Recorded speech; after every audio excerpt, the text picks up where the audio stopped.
Hello everyone, welcome to all of you. दोस्तों, जब परीक्षा समाप्त हो जाता है तो अभ्यर्थियों के मन में आने लगता है कि आखिर परीक्षा तो दे दिए, अब आयोग द्वारा आंसर शीट कब जारी किया जाएगा ताकि उस आंसर शीट से हम अपने क्वेश्चन पेपर को मिलान कर सकें।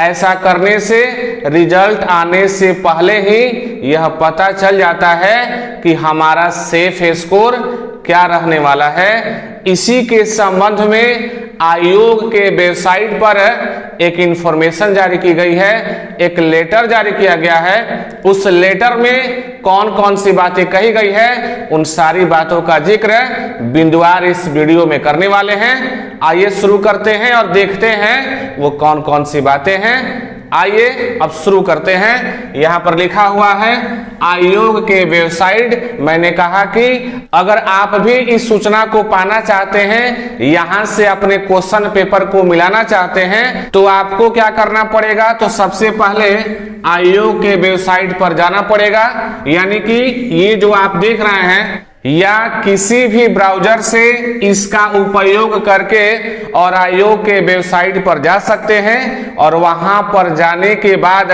ये सूचनाएं आपको अवेलेबल मिलेंगी, उपलब्ध होंगी। वहां से सूचना प्राप्त करके और आगे की प्रक्रिया करेंगे। आगे देखते हैं कि आयोग के वेबसाइट पर कौन कौन सी बातें कही गई है। देखिए यहां पर लिखा हुआ है प्रश्न पुस्तिका, यानी कि जब आप परीक्षा हॉल में बैठे थे, आपको जब क्वेश्चन बुकलेट मिला था, क्वेश्चन पेपर मिला था, वह क्वेश्चन पेपर अलग अलग सीरीज में था, यानी कि ABCDE ऐसे करके अलग अलग श्रृंखलाओं में बटा हुआ था। उसमें से यहां पर क्या लिखा हुआ है, श्रृंखला A या श्रृंखला E, यानी कि आप में से वैसे अभ्यर्थी जिनको ये श्रृंखला मिली हुई थी, यह सीरीज प्राप्त हुआ था क्वेश्चन पेपर के रूप में, वैसे अभ्यर्थी ही मिलान कर सकते हैं। आयोग के द्वारा जो आंसर शीट जारी की गई है, आगे बोला गया है कि उत्तर में कोई आपत्ति हो। देख रहे हैं क्या लिखा हुआ है,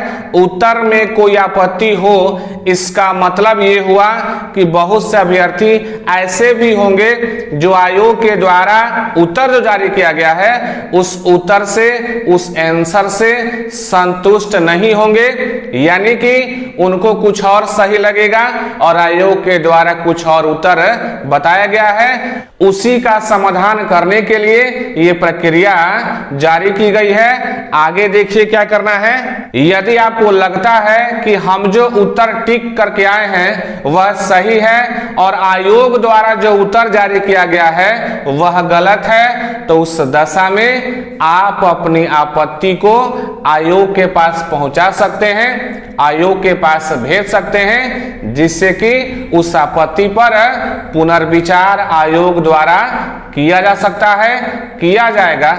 आगे देखिए कौन सी बात कहा गया है कि अपने यूजर नेम और पासवर्ड से लॉगिन करके, क्या करके, अपने यूजर नेम और पासवर्ड से लॉगिन करके, यानी कि सबसे पहले आयोग के वेबसाइट पर जाना है।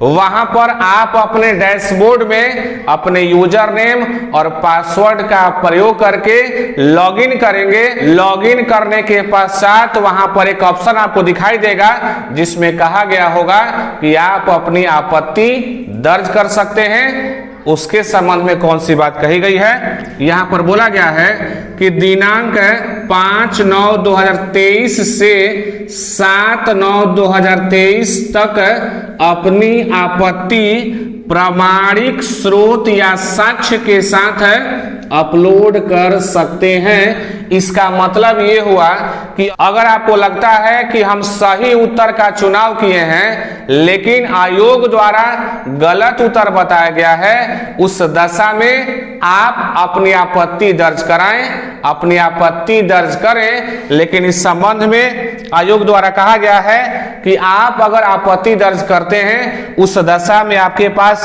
प्रामाणिक स्रोत होना चाहिए या साक्ष्य होना चाहिए।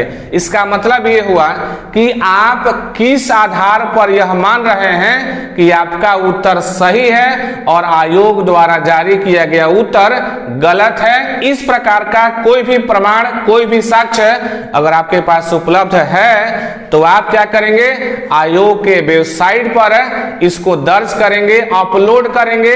इसकी तिथि यहाँ पर दी गई है, इस तिथि के मध्य ही आप इस आपत्ति को दर्ज कर सकते हैं। इस तिथि के बाद अगर आप आपत्ति दर्ज करते हैं तो उसका कोई वैल्यू नहीं होगा।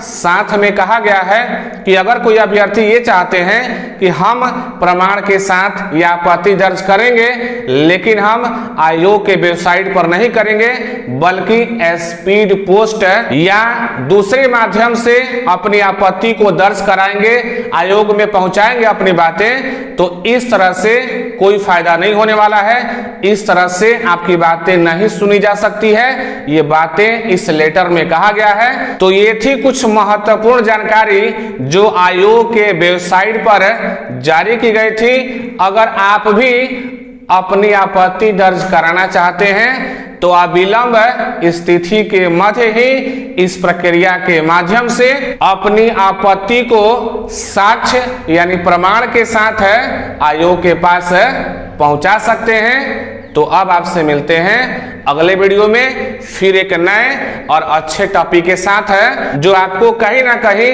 फायदा पहुंचाएगा और अगर किसी प्रकार का संशय होगा तो उस संशय को भी दूर करेगा।